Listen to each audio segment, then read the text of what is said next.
Welcome to the Portland Real Estate Podcast, Oregon and Southwest Washington's #1 show for real estate news and information. Without further ado, here are your hosts and a couple of guys who, as busy realtors and successful brokerage owners, know a thing or two about real estate. Steve Nassar of Premier Property Group and Joe Fistolo of Soldera Properties.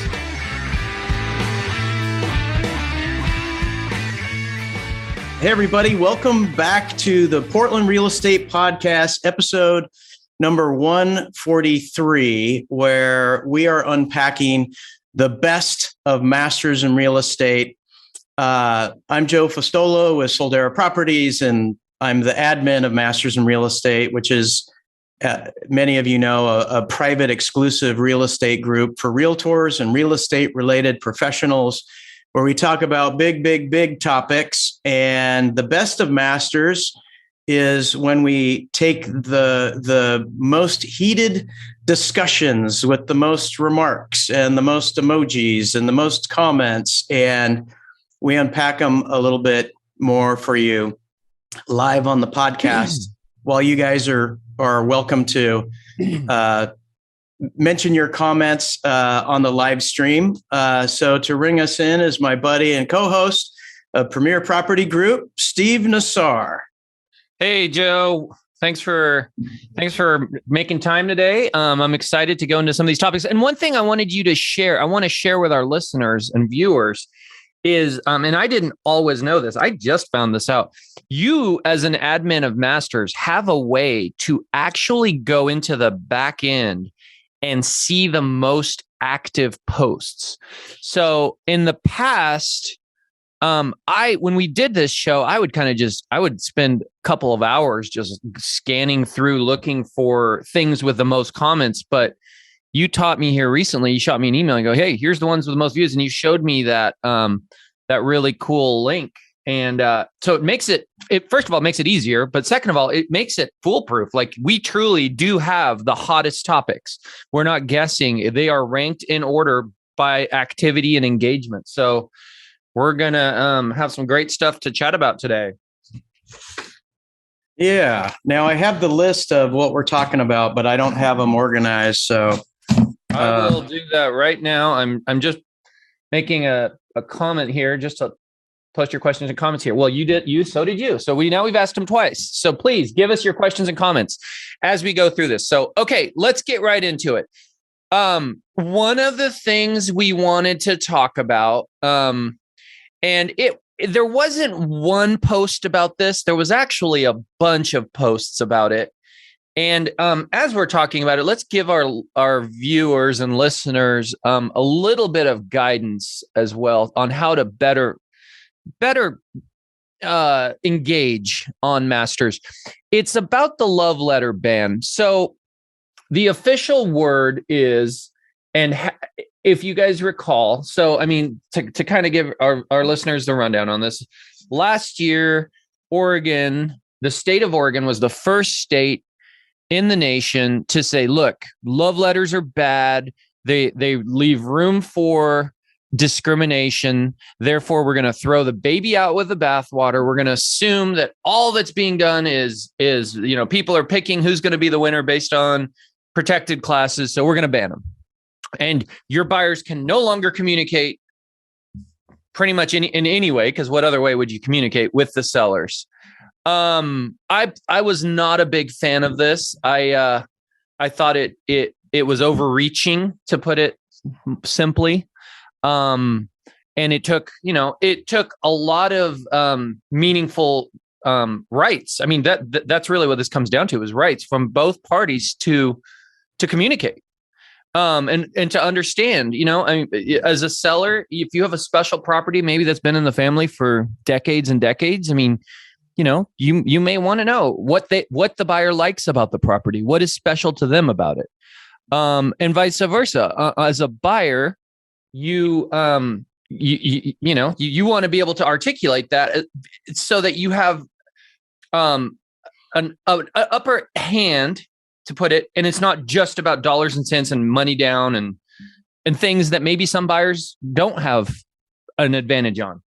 So it went into effect in January. Well, there was a lawsuit out of a real estate firm, I believe in Bend, who challenged it in federal court. And thankfully, the feds still have a little bit of common sense, unlike maybe some of the local extreme thoughts and beliefs in our state. And they actually said this is a discrimination. They first did a stay on it, I believe is what it's called, or they temporarily put it on hold, saying it was violating freedom of speech by telling a buyer they cannot talk to a seller. They're violating freedom of speech. And then in the last month or so, it's been permanently blocked. And from everything I read here, it has now the state and it has walked back everything and said, okay, we're fine. We're settling and we're not going to try to proceed forward with this. So there were several posts about this. Tamara Codet or Codu, hope I'm saying that right. She posted one of the things I would have loved to have seen. I didn't see a post that says, what are you guys going to do moving forward? And by all means, this would be a great way for our listeners to engage with us now. Type in, as we're talking about this, your plans moving forward with regards to love letters. Have agents gone right back to how it was before? Are they now, using them less? Is it, we would love to hear what that was. There wasn't a great post about that. There was just a lot of posts sharing articles and links. Joe, what are you seeing and hearing? I mean, what's your take on this? Well, I'm not a super fan of love letters. I know there's brokers that absolutely love them and some that don't. And what don't you like, Joe? I understand. So the love letters, it was repealed because the higher appellate court said it goes against the First Amendment rights of freedom of speech, which people have the right to say whatever they want within reason, right? You can't threaten the life of somebody and or slander someone without repercussions. But holistically, it's First Amendment rights. Those rights do not dictate how we present our offers. It does not dictate what the seller is supposed to do. It's not a legal document. And so our job as realtors is to let our clients know, if you're working with buyers, hey, we can write a love letter. Sometimes they work. Our sellers, hey, a lot of people are going to send these letters. Do you want to read each one? If you're in a crazy 15 offer transaction and everybody has a typed double spaced, one page love letter with a couple pictures, do you and your sellers really want to take the time to read every single one? I can't make that decision. I ask my sellers. Most of the time, they want me to just do a little summary. And just like we do for every offer, we talk about price, terms, condition, contingencies, what makes this strong, how well I know this lending institution, if it's going through a bank, how well I know this particular lender, if it's somebody local. I also go and unpack the reputation of the realtor bringing the buyer and the reputation of that company, because holistically, I need to present everything in its best light, which is the highest obtainable price your sellers can get and these people's ability to close without any major explosions along the way. And so I'm going to be completely transparent. I'm going to say, hey, here's the good, the bad, and the ugly. And then with these letters, most of the time I ask the sellers, hey, do you want to read all these word for word? Some of them do. Some of them are like, nah, not really. Just, can you put that in a summary too? Okay, young couple, they have a 3-year-old kid, one on the way, and a golden retriever. There you go. This is their first house, or this is their second house. That's really all it is, because if you think about it, it is a freedom of speech. There's no obligation that the seller has to read it, no obligation that I have to read it to them. It's their decision. And these letters are designed to skew their offer to get the seller to accept their offer over somebody else's offer, which is just as strong, right? So arguably, there is a little bit of prejudice that can come into play. Oh, this is being sold to a family instead of a single person. I understand both sides, but just from what I need to do is to protect my sellers and get them the best deal. Normally, that's just a lot of white noise in the way, and it takes away from the matters at hand, which is how am I going to get them their goal? How am I going to get them the most money, their rent back that they need, and the ability to close so they can move on to the next chapter in their book. So those are my 2 cents, but I think you like them a lot, don't you? Well, I mean, first of all, they were taking away our rights, which is insulting to us. Like we're not capable of understanding what discrimination is and reining that back, right? Like, educate us as an organization, as the National Association of Realtors. Educate us. Tell us what not to have in the letters. Okay, we're not idiots. You don't have to just slap our hands and take it away. Okay, so that part is a little frustrating. It's a tool in your bag. It allows communication. Let me ask you a question. Why wouldn't we ban FSBOs then? I mean, for crying out loud, you're standing belly to belly, buyer to seller. Like, how's that not bad? You're seeing their race, you're seeing their family, you're seeing everything. So to me, it was lip service. It was the state of Oregon saying, look at us, country. We are the forward,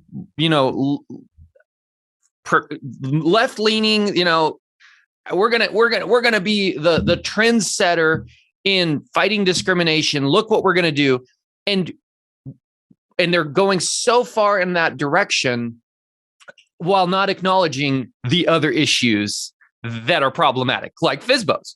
Ban FSBOs. Then say we never want a buyer and a seller to meet.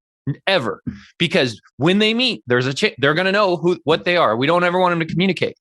So in my mind, I almost was concerned that could create more FSBO opportunities if there was a property where they did want to ensure that it made its way to a special person who's going to love it the way they loved it. And, maybe we'd be a disadvantage as agents. Right. So that bugged me about it.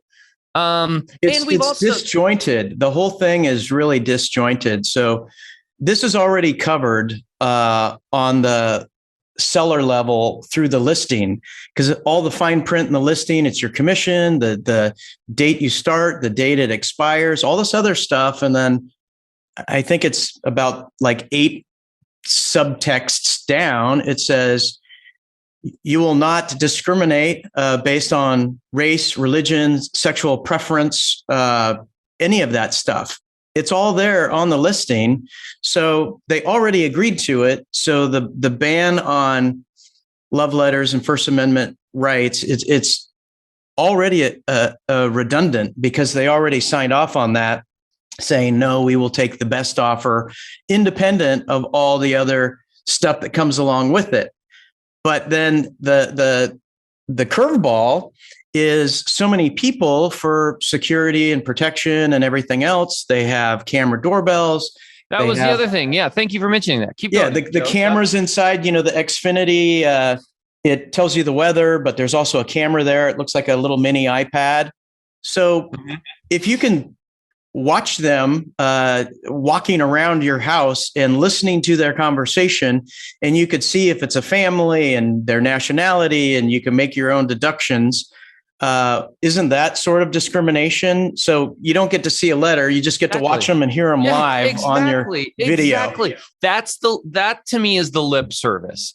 Yeah. You are doing this big thing that is real shiny as a state, and you're saying, look at us, we're so forward thinking, we're so doing such a good job of discrimination, yet there's all these caveats that make no sense. Like, if somebody wants to discriminate, they absolutely still can. Through that, the other part of that, Joe, is is names. Google, Facebook, right? Like you see the name on the offer, you just got to do a quick search and go, what does this person look like? What's their social media like, right? So if sellers wanted to know, let me put this way. If sellers want to discriminate, they're going to be able to discriminate. Short of blacking out names on contracts and making them wear paper bags when they go visit the house, right? Like we joked about that, right? Like that show, The Masked Singer. Yeah. Like make them wear a full body suit when they go to the house. So you have no clue who it is, no clue what color they are, what their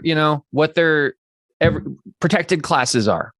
And that obviously is never going to happen. So why throw this in, take away our power, insult us, tell us that we're not capable of understanding discrimination, and also taking away. And what really bugged me about this was I truly believed that love letters are the one thing that help probably the people that need the help the most. Okay, and whether that's minorities or what, I think they historically. I don't think this is up for debate. Historically, they're the ones with the least amount down, that are struggling to buy housing, right? And so now, by not taking away the love letter, where they can project what they love about the property, why it speaks to them, what their plans are for that backyard, and that special garden you've had there for 20 years. By taking that away from them, now it's just about dollars and cents and who has the most money down and the most money, and in my opinion, the minorities get hurt the most in that fight. So it's not to say that we do a love letter on every transaction, but man, it's a nice club to have in your golf bag, right? If and when it makes sense. And it also, I don't even know that we've returned to exactly how it was before.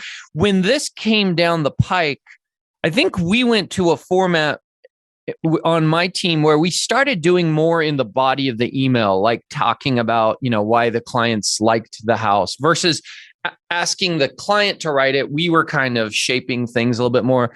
And because we just got used to doing that, I don't even know if we've done a love letter since it came back, but at least we know we can, right? There was on Tamara's post here, there was kind of a little bit of everything. Jacob Hemstreet said, I know a lot of people have mixed feelings about love letters, but I'm glad they're back. It's one of the few tools that can help young buyers in this market, which I agree with. Tamara Presley said, I'm glad they're an option. I mean, and that's really what it comes down to, is it's an option, right? And there were a lot of posts. So if it was posted one time, we probably would have had 250 comments, but it got posted like 4 or 5 times recently, and each posted quite well. Definitely a passionate topic. But I think if you look at it holistically, even though it's 2022, right, there are some ignorant people in this world. And I think if people are going to make decisions based on their own prejudices, they're going to do it with or without a love letter. And there's no changing those people. Hopefully everyone will get educated and everybody will, be able to look at someone for their beating heart, not color of their skin or sexual preference or any of that stuff, and look at the offer unobjectively. So with this ban on love letters, if they're not willing to cross out like the person's last name spelling, right? I don't think there's any mystery that I'm Italian, and anyone would know that by seeing my name. Cameras and audio listening devices in houses, they're going to know that way. So the people that are prejudiced, regardless of they agree to accept something on the merits of the offer alone, those people probably won't. And that's really sad to know. But changing this love letter with or without isn't going to stop the seller from camping at their neighbor's house and watching everyone who walks in and out of the house, videos, audio, searches online, deducting what they can see from the spelling of their name. Look, you can Facebook stalk people too. Funny story, but I sold my sister's house many, many years ago, and I just got a wild hair, and I searched the buyers' names on Facebook, and they were bragging to all their friends that, hey, we found a house, we made an offer on this house, we lowballed them, but we would have paid full price, but we just want to see what they come back with. So thanks for that, buddy, because we're coming back at full price. It was a different market from today. But there's so much information out there to think a seller is going to completely go into a transaction for what happens to be most people's largest material asset, completely blind. It's never going to happen. It is 2022. They're going to find out something about who these buyers are. Anyway, it is kind of a nice option, right? It's another, it's another tool in our bag of tricks that we can pull out, and a listing agent that allows it to be presented and it resonates with the seller in a positive way. That could be the difference of those people getting a house or not.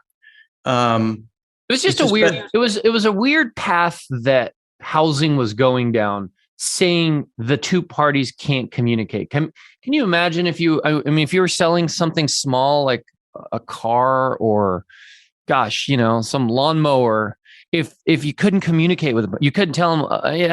Who knows if this had kept going, right? If this had been allowed, who knows if another law was going to come down the pike saying never before closing can they meet or talk, which I'm not saying is something we want to try to do on every transaction, but who knows if we have a complex property and there's a question about something, who knows it better than the seller? So it was just overreaching is what I didn't like about it. So, well, here's what I'll tell you, Joe. I'm hopeful this is the last time we have to talk about this on the podcast. I know we've talked about love letters. I know we've talked about the subject before. And so a lot of this is repeated, but this is basically, hopefully, the finality of this. I'm very pleased with the outcome. And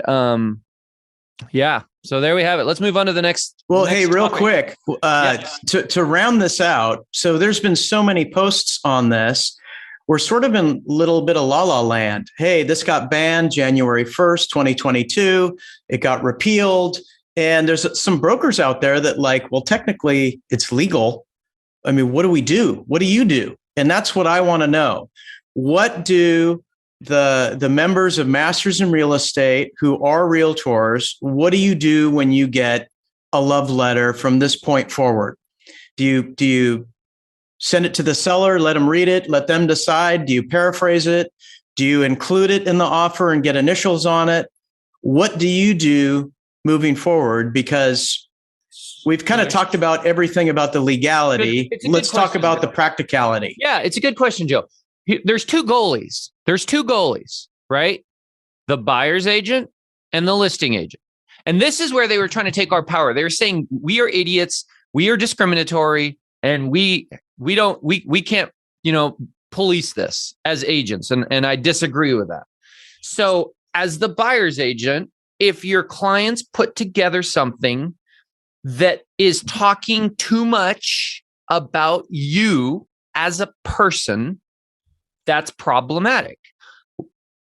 Advise them, talk about the property, talk about the garden, what you're going to plant there, talk about the fire pit and the great summer evenings you're excited to spend next to it. Talk about the soaker tub and how you love to take bubble baths. I mean, talk about those things and speak to the seller, compliment them on their great taste, their choices and finishes, stroke their ego, make them realize that you are someone who appreciates their choices, their decisions, what they've done, how they've maintained it. I think that will be very effective while not crossing any lines with protected classes. So you have two lines of defense. You've got the buyer's agent going, oh, hey, buyer, maybe change this up. Don't put that in there and talk more about this. And then even if that buyer's agent doesn't do that, you've got the second line of defense, which would be the listing agent. And as a listing agent, if you get a letter and you think maybe it's crossing a line, talk to the buyer's agent. Go, hey, I want to share this with my sellers. I think, this could be helpful, but I don't think should this be in here? This is it's two professionals having a discussion, right? Does that make sense, Joe? Yep. All right. I think we move to the next one. We've talked through have one that. Comment. One quick comment. Megan Kavanaugh. Seems like we should ask sellers if they want to read these letters. If they do, let agents writing offers, they can submit a brief letter from the presentation to the sellers. I agree with that. Right? Let the sellers decide. You said, Joe, that sometimes you have sellers and they're like, I don't care about the letters. Well, I would probably tell the buyer's agents that. I don't know the legality of having to present them. Do you, Joe? I mean, if it was something sent to the letter and I'm their representative, I'm going to tell them that it's there. Yeah. But look, as well as I, you're working with buyers and they're on their fifth house and they're making their fifth offer. And what they do is it's like, dear Mr. and Mrs. Seller, we absolutely love your house. And oh, wait, what's the new address? Tap, tap, tap, tap, tap, tap. And they put the new address and it's the same letter, right? So it's meant to persuade. Oh, we love your yard and we love enough generic stuff. It's a mail merge. I know. So I feel obligated to ask the seller, hey, we got a letter. What do you want to do with it? And a lot of times they're just like, well, give me the elevator speech. Give me the 30-second rundown of, what it's about. You just made me think of something, Joe. It reminds me of reviews, right? You can tell fake reviews because they're like, Steve Nassar gave excellent service. I would recommend him to any friend, right? Like if a future prospect client of mine read that, they're not going to be compelled like, oh gosh, But if it's real specific, specificity is key. If it goes, Steve Nassar took my call at 8 p.m. on a Sunday. We talked this, and it just goes on and on like that with specificity. That's a compelling review, right? Well, the same is true here. I mean, if you are doing that, and I agree with you, Joe, there are times where maybe they've made 10 offers on 10 houses and they use the same darn letter with a couple quick tweaks. I don't think you have an advantage there. And I don't think that's going to get the job done. But if your buyer is heartfelt and puts it on there with specificity and genuine effort, then I think it can be helpful. So let's move on. Next subject here was oh boy, this is a good one. Transaction coordinators, copying them. Daniel Anderson. April 26th. Yep. Yes. Dear agent with a transaction coordinator, I'm happy you have a TC. Truly, it's a great way to conduct business and create work-life balance. However, please don't ask me to CC or TC on every email. My job is to manage my side of the transaction, not yours. Right now, I have 5 active sales, all with their own TCs. It is hard to keep them all straight. And if I don't CC a TC and a transaction goes sideways, then it's not my fault. Again, I will manage my side of the transaction and happily do everything to make sure you get what you need. You just need to forward it to your own TC. And in case you're wondering, I don't expect anyone to CC my TC. I'll do that myself. Thanks. This got a ton of comments, Joe. Ton. Yep. And it started out, unfortunately, in my opinion, but it started out with a lot of amens and thank you. So good. Agreed. But then some of the others started speaking up and going, well, yikes, what happened to cooperation? What happened to working together? Is this the worst thing that's ever been asked of you? What's your take on it, Joe? I don't know if I remember you talking in the thread. Well, because I posted this September 23rd, 2019, which also was a very big post, over 80 comments. And the headline is, "When is your team not my team?" And I'll read you some highlights and then I'll tell you my take. It says, occasionally at the beginning of a transaction, we get asked to send all emails and texts to the lead agent, their assistants, their TC, their buyer's broker, their SkySlope transaction email address, and whoever else is on their team. Basically, tag everyone on their side. The question is, when is someone else's team not your team? What really is your responsibility? Do you try to comply with the wish? And if somebody really wants you to tag 10 different people, isn't it their obligation to make like a team email? So they just say, hey, send all your correspondence to this team email and it'll go to everybody who needs it. And just a whole bunch more open questions that I have there. So what I think about is there's a lot of brokers out there and you hire a TC. And I believe you should. I believe every broker should hire a TC because it just gives us the freedom to do what we're licensed to do, which is get signatures on listings and sales. So you should have a TC.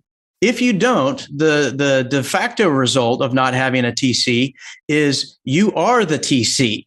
So the other broker has an obligation to get the documents to you. But if you have a TC, I think it's a great courtesy if you get it to that broker as well as their TC. Because guess what? Their organization and their efficiency helps everybody, right? It helps it be a smoother transaction. Am I going to remember to include everybody on the text? Am I going to remember every single email that I send them? I need to figure out the name of their TC. Probably not. But I do make a point to go into my DigiSign, and the moment they say, hey, copy our TC on the stuff you send, I add them right then and there. So anytime I'm sending anything out for signatures where someone needs a copy, that broker gets it and that TC also gets it. As far as all the other people in their life, it doesn't matter. That's their TC's job, who I already copied on that. So let the TC go to work. I'm doing my courtesy by sending it to the agents, or if it's a team, sending it to both agents as well as their TC. Everybody else that needs it, their lender, their buyer, their title, that's their TC job. That's my TC's job. But I think it is a great courtesy. I just think some people ask a little too much of the other broker. Hey, email these 5 people every time you send me something. That seems a little ridiculous. Mm-hmm. Hey, I had something interesting happen on a transaction that just went into escrow this week, and I want to share it with our listeners. So I'll even say the name of the agent. It's on Robin's Realty Group. Ivana Tintz. So our listing is Gateway Drive in Happy Valley. We accepted an offer Monday, and I don't see Heather copied here, but so I don't know if this is Heather's team or not. But anyway, right after we went into escrow, she sent an email, and let me just read it to her. The subject line was in all capitals, broker communication thread.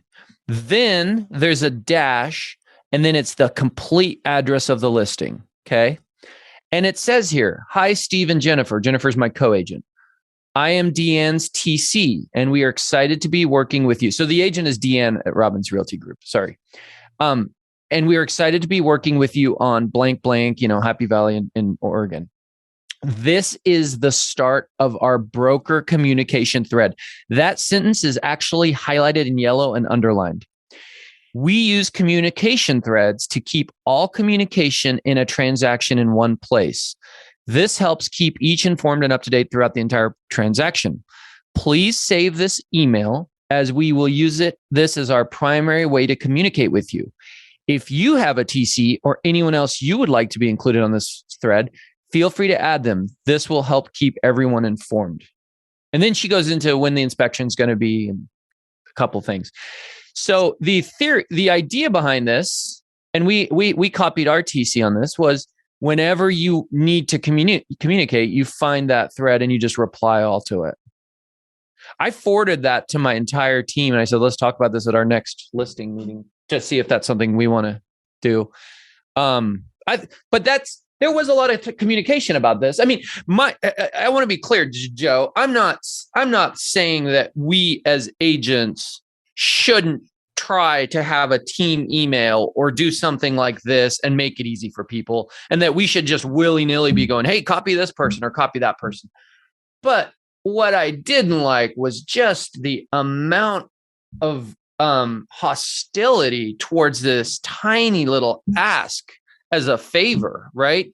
Just this pound your fist down, hell no, we won't do this. I mean, I'm like, is that really the direction and attitude we want to have as agents? Is we will never do a favor for one agent?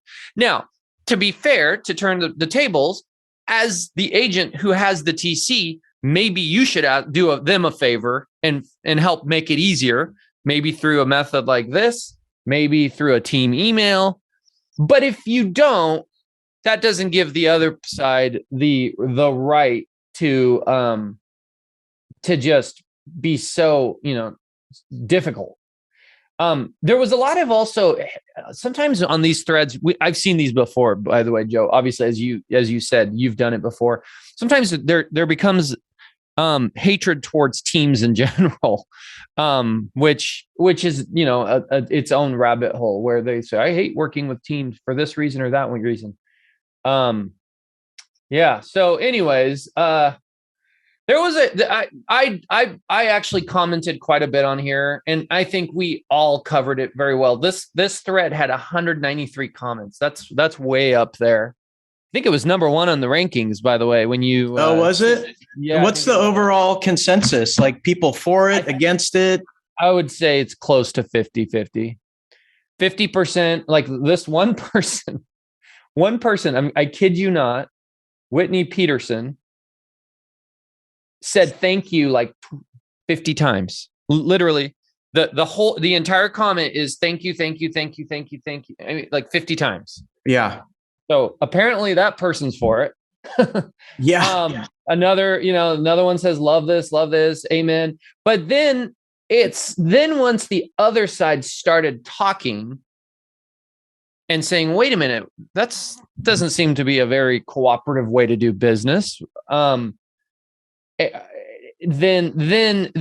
that side gained momentum and other people chimed in and agreed.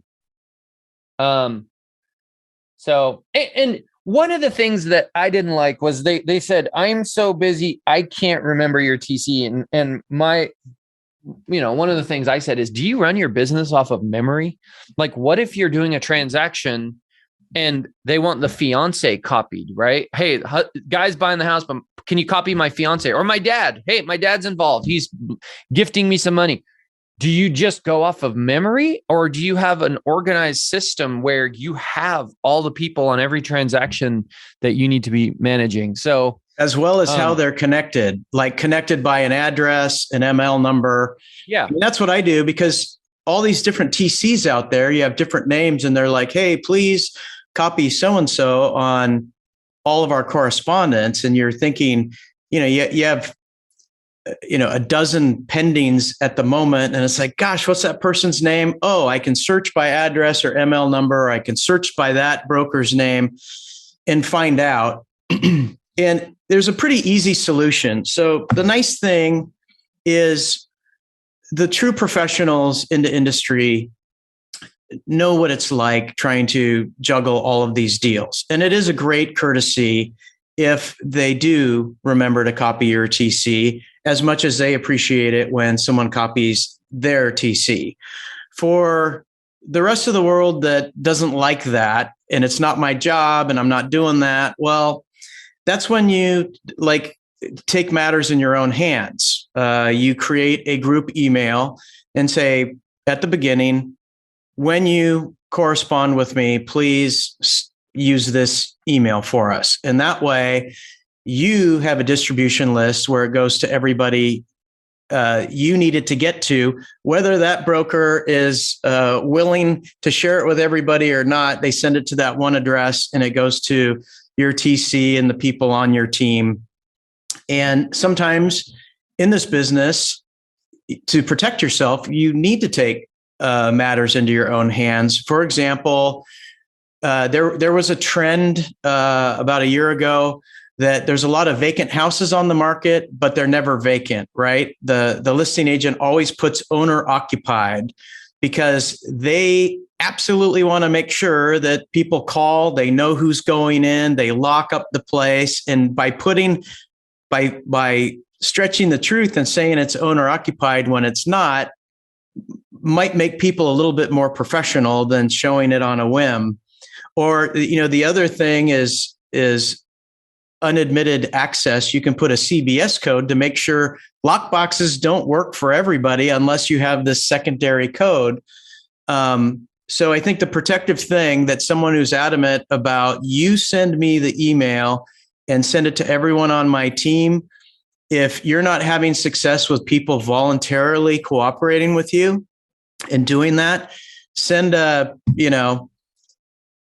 documents at stevesteam.com or, whatever your email is, Joe's team at gmail.com or whatever, and have them send it there and it'll automatically go to everybody. Mm-hmm. I went ahead. Some people are probably going to look at our comment thread here and go, why the heck did he copy and paste an email on a transaction here? But I went ahead and copied and pasted that entire email, including the subject line, so that it was obvious, so that if anyone wants to grab this idea and run with it in the interest of making their transactions go smoother, you would identify all the people that should be copied, and then you'd create some type of email like this with them all on it. And that would be the one that everybody would find and reply all to, or work off of anytime there's communication. So I thought that was pretty clever. And by the way, I didn't realize this until just now that it's Heather Robbins's team company, someone from her company. So, and we just had her on our last podcast, and we were very impressed with a lot she brought to the table. So what a cool idea from them. Let's move on, Joe. Yep. Next one, Jessica Lan Wang posted this. All of a sudden, lots of agents calling about my pending listings price and details because they're putting together a CMA for their seller, asking if I can share information. Probably like 2 or 3 a week since the listing went pending. Trying to be helpful, but it's getting annoying. How come this practice has become so popular? Do you remember this one, Joe? Yeah, I'm searching for it right now. Jessica Wang. If you do a search in Masters of her name, you should see it. Yep, I got it right here. Wow, 111 comments. Wow. Yeah. So, here's what's happening. Let me unpack a little bit here. First of all, what she's talking about is in this crazy market that we're in, where things are selling fast and your closed comps can hardly keep up. And granted, we all know, and we'll talk about the market here in a little bit. We all know that perhaps this is changing under our feet. But for the last couple years, it's been such a crazy market that sold comps really aren't even accurate anymore because what's pending is much higher than those. So people, in trying to advise their sellers and price their property correctly, we're just trying to feel the water, test the water, see, hey, you're pending. We know you went pending immediately. You probably had multiple offers. Can you tell me anything about what price you're at? Do you ever do this, Joe? Yeah, all the time. Okay. Absolutely all the time. And you get those calls as well?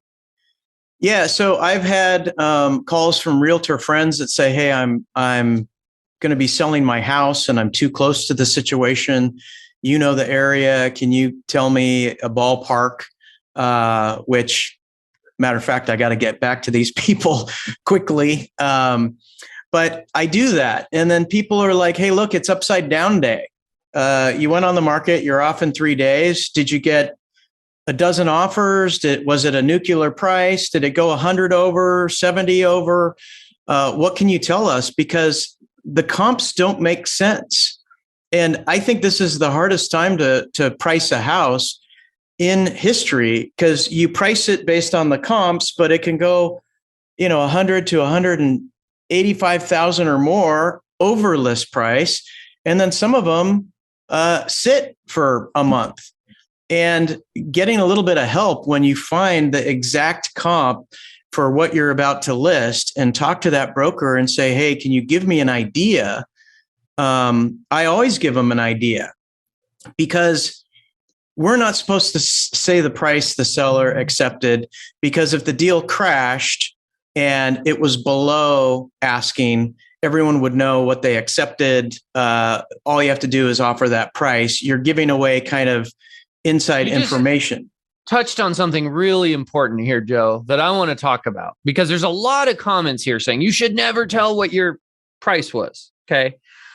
I agree with you when you're under asking price. Okay. If you're listed at 800, and we haven't been in this market for a while, maybe we're going back to it, but if you're at 800 and you get a 750 offer and your seller takes it, I agree that you shouldn't blast that out to the world. That makes sense to me, right? Because if that deal falls apart, then that becomes the new price of the house, right? If word is out there to the masses, then no one's going to give you 800 ever again, or 789 or 790 or 795. They're going to give you 750, right? I get that. I don't know if I'm so sure it works when you're over asking price. It does. Let's talk it through. Let's talk it through. So if you're at 800 and you list it and you get, let's just, for the sake of simplicity, say you get 2 offers. I don't, maybe you got 10, but let's just say you got 2. And one's 825 and one's 850. And you take the 850 offer. Why is it bad for the world to know you have 850? The 825 guy is going to understand why they didn't get it. And maybe if they want it, they have to go to 850.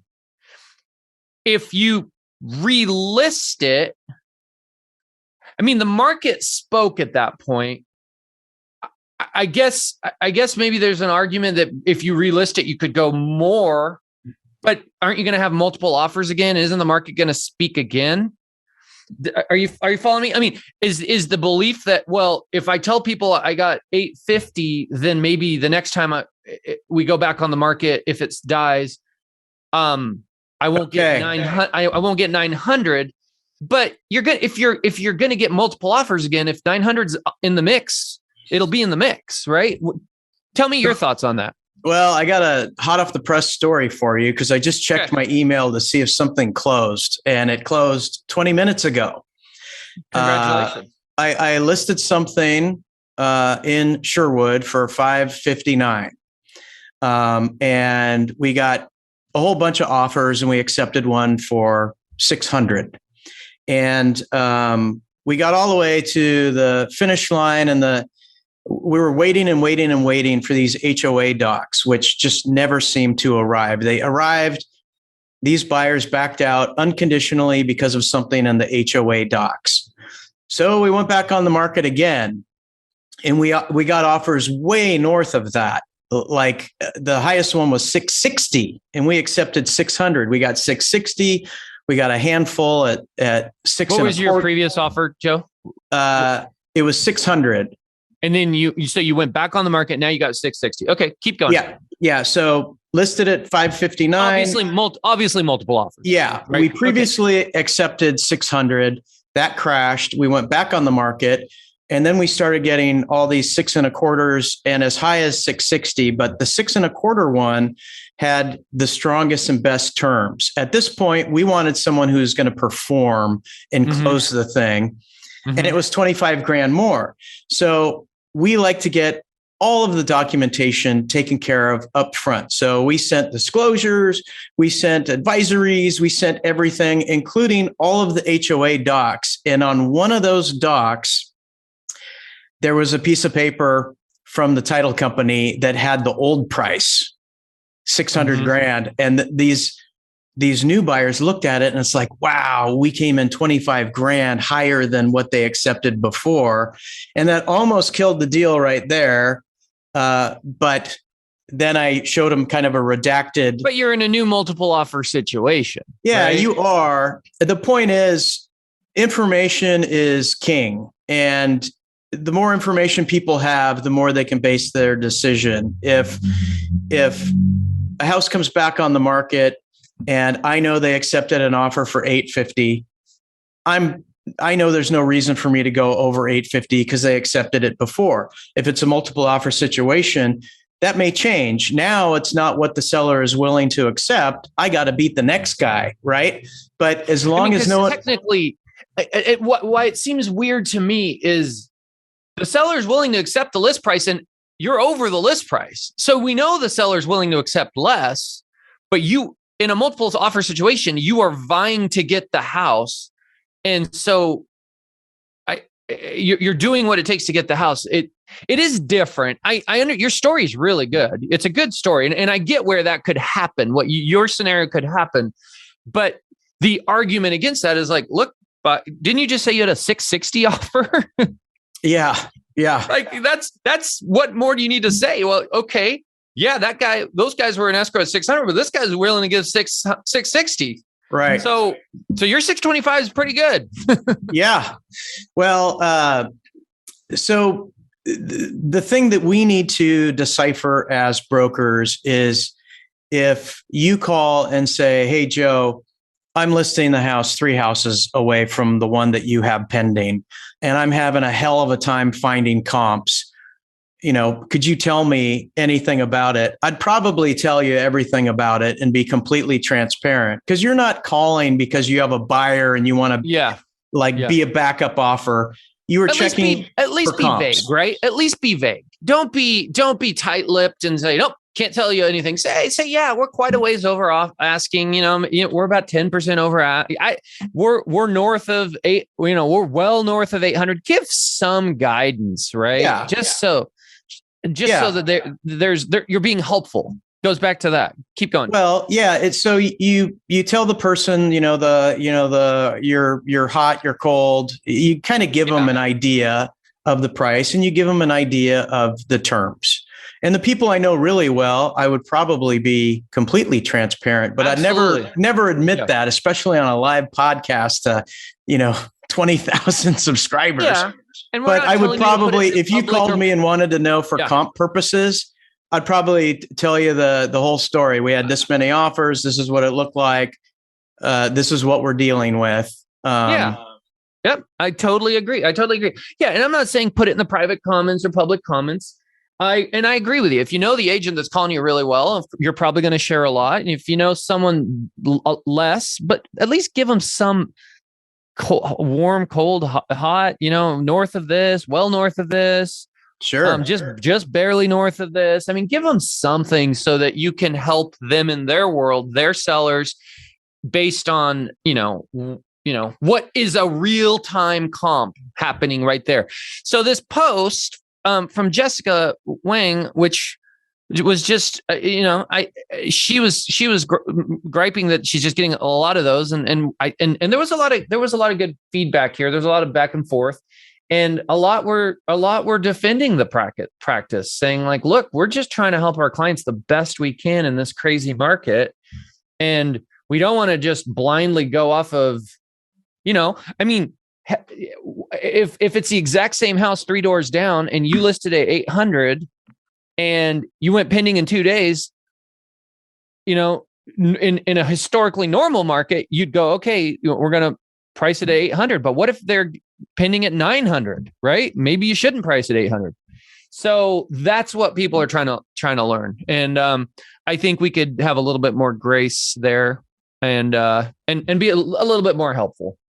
For the purposes of comps, the same people that for common courtesy that take the time to email an appraiser the terms and concessions and multiple offers and what the seller contributed for closing costs or repairs, those are the same people that are going to help the other broker for the purposes of finding value on a different property. Now, this isn't a blanket rule for everybody. Like if I have a listing and I have offers coming in, I'm not going to tell anybody what the offers are. It's like, just come in with your highest and best. And every once in a while, someone says, hey, you know what? You're at 800,000 and my people turn into a pumpkin at 875. Do you have anything north of that? Because if so, I'm not even going to bother writing it. Mm-hmm. And if I believe that that's the truth, and I believe that's not a measuring stick of them knowing what I'm holding so far, I'll say, yeah, don't even worry about it at that point. But everybody has to have a fair playing field when it comes to offers. But when it comes to finding value, and as difficult as it is, we should all be helping one another figure out comps, and we should all be helping appraisers. And guess what? That appraiser that you constantly send feedback to might be your appraiser one of these days on one of your transactions. And he or she remembering that you always take the time to give them detailed feedback, it might help you in the future. Who knows? But I think it just helps us all. I like that expression, Joe. My clients turn into a pumpkin at 875. I'm going to use that one. Hey, let's keep things moving. One more post that we're going to talk about, and then we might just do a quick discussion about the general market. This one is about Lake Oswego. Grady Nelson posted this one a little while back. And it's basically, court rules public can access Oswego Lake, Lakewood Bay. And there was a lot of comments here, some for it, some against it. It's an interesting conversation because it's a big deal. I actually reached out to a couple experts on this, both who live on the lake. Justin Harnish, I talked to him this morning. I talked to Joel Lewis as well. So, because I wanted to get the latest scuttlebug on what's going on with this. So let me give a little backstory here. So apparently in like 2012, there was this movement called Occupy Lake Oswego, where a bunch of people they were doing, Occupy Wall Street and all sorts of other stuff, but they decided we're all just going to go to Lake Oswego and use it as a public lake. So the city passed an ordinance saying it's illegal to access the lake from a park, which is Millennium Park is right there downtown. So this court case is challenging that. It's challenging that you can't access the lake through the park. And so apparently a judge ruled that is indeed the case. And what the judge said was, this is a navigable, I don't know if I'm saying that right, but it's a waterway that you can navigate in Oregon, or it started out as that. Therefore, it's public and you can't restrict access to it. The history of Lake Oswego a lot of Lake Oswego is man-made. Lakewood Bay is actually entirely man-made, right? Yeah. The original body of water that was there was very small, and then they enlarged it, including all of Lakewood Bay. So there are things that can be challenged about this, because Millennium Park is on Lakewood Bay, which wouldn't exist there if the HOA hadn't gone in and enlarged the lake. So kind of what I appreciate the time that Justin and Joel both took today to educate me a little bit on this. The big takeaway that I got out of it is it's not yet decided. There's some type of hearing in July where I don't know if it's the same judge or a different judge. We'll have a little bit more clarity and another decision on this. And then if it is saying that the lake is going to be public, then there's going to be appeals for years and years to come, right? In the courts. One thing that I think is safe to say, whatever happens with this, there's never going to be motorized boat access to the public on the lake. Partly because there aren't loading docks set up for the public, and The lake does require you to clean your boat anytime it's removed and brought back in. And that's like a $250 cost. So between those two things, you're just never going to see a time where there's going to be a bunch of people buzzing around Lake Oswego that don't live on Lake Oswego in motorboats. So what really could be in question then, if you take out the motorboat access, is, paddle boards, canoes, swimming. And if that were to be the case, you'd have to access it through Millennium Park, which, in my opinion, or, as I was talking this through, it seems like Lakewood Bay could become busier with those people. But the likelihood that somebody in a paddleboard or canoe is going to go all the way out to the main lake, which is quite a trek. I mean, there might be a couple hardcore people that would do that, but it doesn't seem likely that the entire lake is going to be overrun with a bunch of swimmers and paddleboarders. More likely what would happen if this was to ever come about would be Lakewood Bay would have a little bit more activity there. But I mean, some other challenges, that have come up is parking, restrooms, there's a little bit more logistical challenges to this. So it's definitely interesting, and it's worth following. And it's undecided. It's still kind of in a back and forth. Something big is going to happen in July, but do you have any thoughts on that, Joe? Yeah. So since it's a human-made lake, right? I don't know if you can say man-made anymore. So let's call it human-made lake. And the owners of lakefront property pay exorbitant taxes. They have other fees. HOA fees. New HOA fees, brand new lakefront people get hit with the sewer line fee. So they have a vested interest in this lake, which is made by humans, that all of their houses are around. Now, I know enough about the law to be dangerous. I have a riverfront property, and the difference in public access is navigable or non-navigable, right? Can a motorized vessel go up and down it? Mine is a non-navigable river, but on navigable rivers, the public have access sort of in that area between the lowest of low tides and the highest of high tides. They can pull their boat in and hang out there. Well, on a non-navigable river, we own to the middle of the river, which means people can't go on our property on the bank, and they can't walk down the river if they wanted, because technically we own it. And being kind of the guy I am, I'm like, hey, look, if some grandparents want to take their niece or their granddaughter and grandson to the water and throw some rocks in, and someone wants to fly fish, God love them. Go ahead, go on my property. I'm not going to kick you off. And I would find day after day after day, just a dozen cans of empty beer cans and little styrofoam containers that held worms. Even though it's fly fishing only, they're fishing with bait, and bags of chips and cigarette butts and just so much shit all over the river, on the river bank. And I'm pretty protective about that. I'm the kind of guy that when I go fly fishing, I have a bag that I keep in my vest, and I'll pull it out and I'll just throw other people's crap in it. So when I leave it a little bit better than when I got there. And when I saw that you open something up to the public and they don't respect it, they come, they fish, they have a picnic, leave all their shit and leave. Then all of a sudden you understand the old crotchety guy shaking his fist saying, hey, it's private property, get off my property.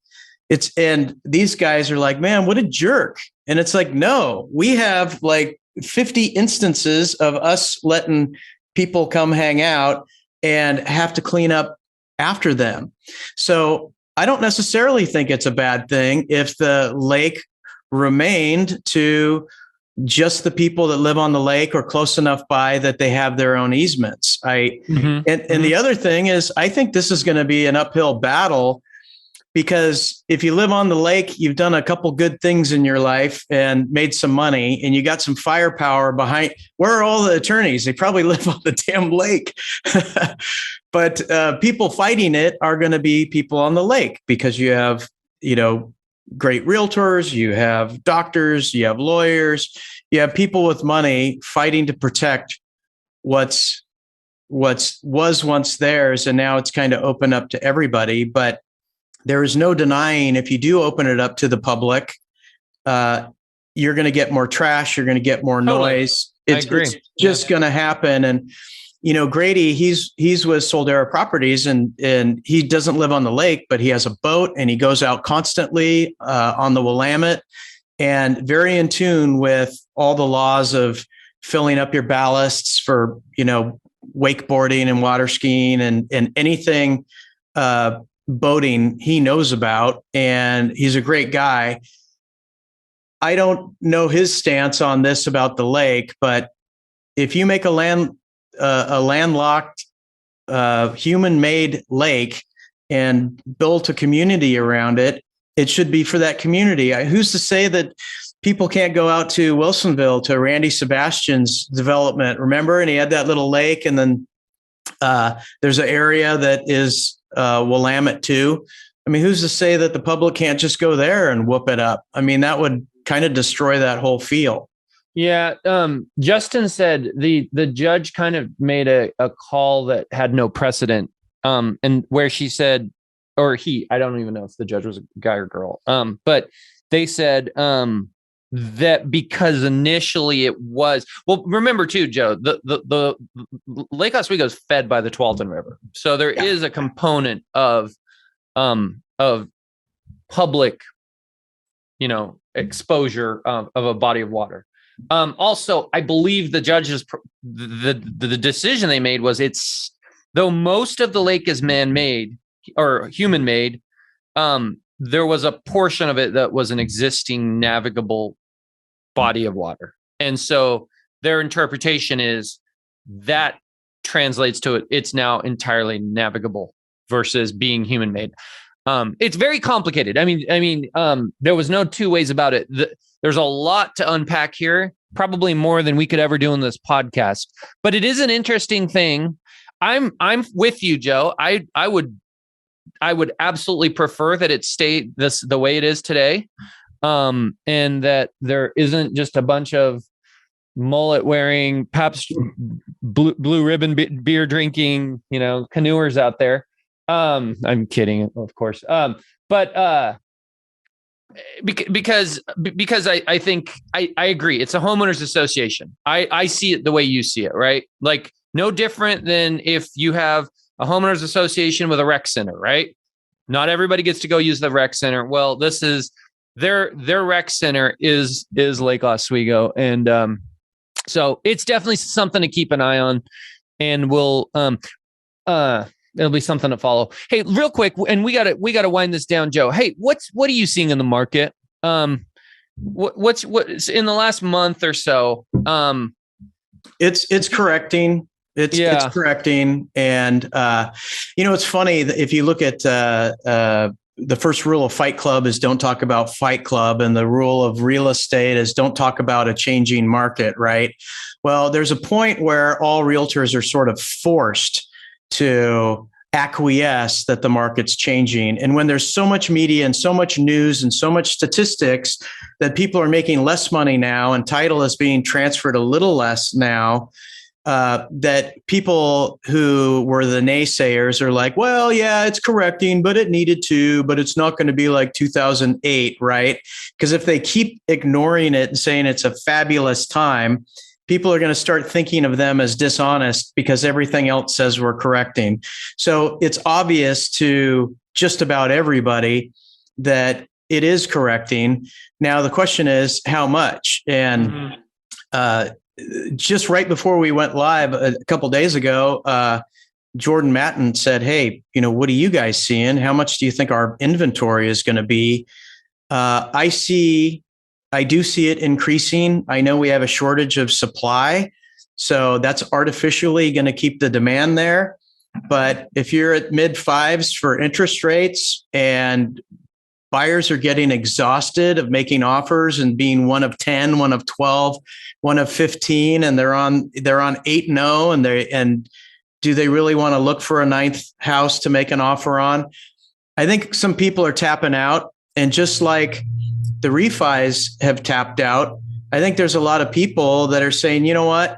Why don't we just put 150 grand into remodeling our house and hunker down rather than go try and sell and be a buyer in this market? So we're correcting. And, the beauty of podcasts is you can go back a year and hear all of our predictions on this podcast. And we kind of stayed the course, right? It's not like you look at the weather and it says, hey, it's going to be 75 degrees. And then it's going to be 75. I mean, the real magic is predicting what it's going to be in advance. And a lot of people are a little allergic to doing that because heaven forbid, what if I'm wrong? But we all knew that there was going to be a saturation. The REO, which is mind boggling, because if you're not a fat cat in your house right now, you've done a lot of things wrong, or a lot of things have gone wrong in your life. But REOs are going to go up, foreclosures.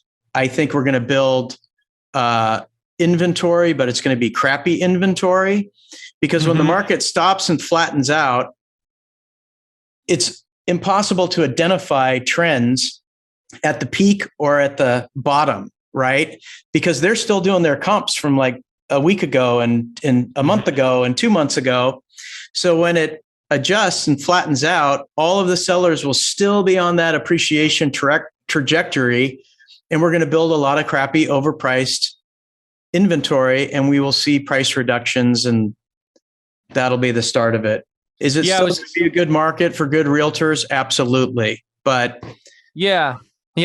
Interesting stuff. Yeah. There was a new home sales cratered yesterday. This was new construction that went pending in the month of April, was way under the expectations, and it was a massive miss, and that's kind of a forward indicator, right? So that was eye-opening. I think we're going to start to see more of that on the resale world. In my personal book of business, I mean, I'm going to tell you, we took like 5 or 6 homes on the market last week, and most of them got an offer, but several of them only had one offer, right? And I was texting Brian Bellairs about this. We were talking earlier in the week, and I mentioned that to him. He goes, yeah, but those are the good homes. The good homes are getting offers. We were in a market, 6 months ago or a year ago, we were in a market where the ugly homes were getting multiple offers, right? Everything was just selling. And that's something Tucker used to say that a lot. When he was on the podcast, when the market changes and slows down, the class A homes still do well, but it's the B's, C's, and D's, the ones with stairs to the front door, busy road, they are the ones that really suffer. And so I think there's a little of that going on where, good homes, not outrageously priced, are selling, probably with less offers in most cases. I would say one thing that is surprising me, and I might be alone, I haven't talked to other agents who have high-end listings, but it feels like that market's quiet to me. And that, if you recall, Joe, when we had our expert power female panel, we were all kind of saying we expected the lower end to get hit hard by the higher rates. I think because you would, they're putting less down and they're stretching a little bit further. But maybe what's happening to Wall Street is now affecting the higher end as well. People feel like they have less wealth. Their stock portfolios are shrinking. Heaven forbid what's happening to cryptocurrency and beyond. So it feels to me like some of my higher end listings have gotten a little bit more quiet dramatically all of a sudden. The lower end might be feeling it some, but the mid-range pricing seems to still be maybe the strongest, because a lot of the listings we took on the market last weekend were, they were in that 700, 800, 900, 600 range, and they all seem to do pretty good. Not 10 offers, not even 5. Like the one that had the most offers was 3. And then several of them had, just 1 offer. One of my buyer's agents yesterday in a meeting we had said she's like, it was crazy. I made an offer over the weekend and I asked full price, or I asked for a seller credit for closing costs, and we're doing inspections and we're going to negotiate inspections. It's like the old days, right? So wow, imagine that. And I think a lot of us agree. It was too crazy. The market was too crazy. I think a lot of us feel good about the direction it's going. She must have had one hell of a love letter. The way I've explained it to a couple people recently is like the market was going 100 miles an hour and now it's going 75. Now, what will be interesting and time will tell is, does it keep slowing down, and does it dramatically slow down? Does it go to 50 miles an hour, moving forward, or does it have more of what we would call a soft landing? The good news in that regards is interest rates have calmed down so far.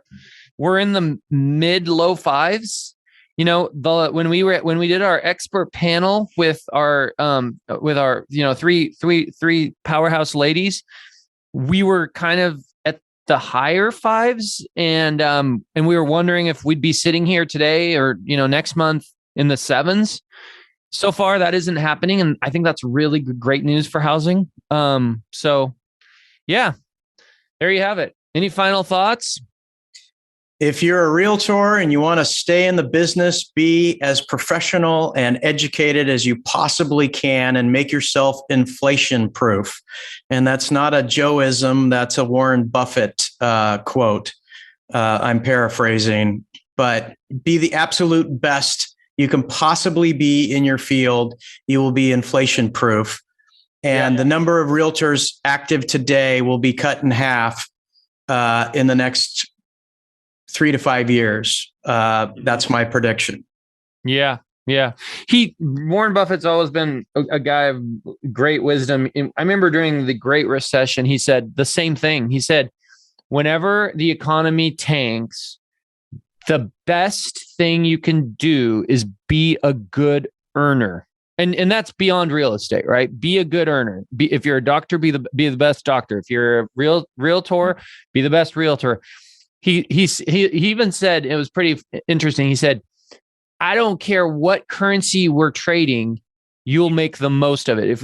If the US dollar goes into the tank and we start trading shark teeth, be the guy that is the best you can be so that you're making the most shark teeth, right?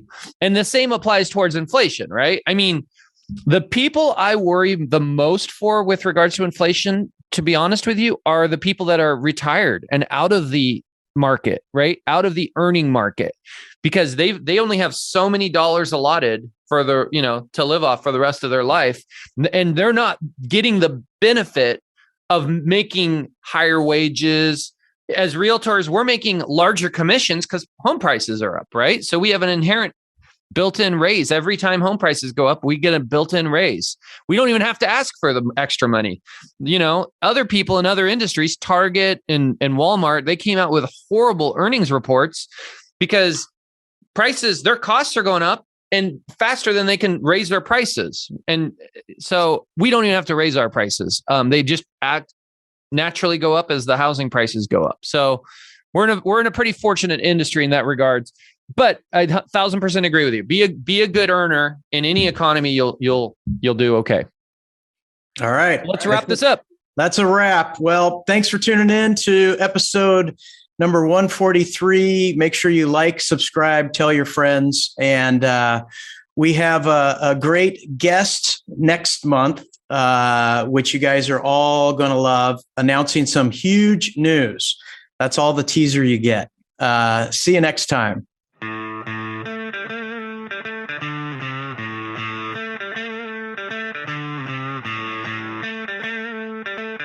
Hey, everybody. Thanks for tuning in to the Portland Real Estate Podcast, Oregon and Washington's #1 show for cutting-edge real estate discussions. Also, I'd like to give a shout out to the members of Masters in Real Estate, a private and exclusive Facebook group, and the #1 source for all real estate topics. Thanks for being there, gang. I love you. Finally, I want to thank our faithful listeners. Without an audience, we're just two guys talking to each other. Make sure you hit the subscribe button so the new episodes automatically come to you. Make it great.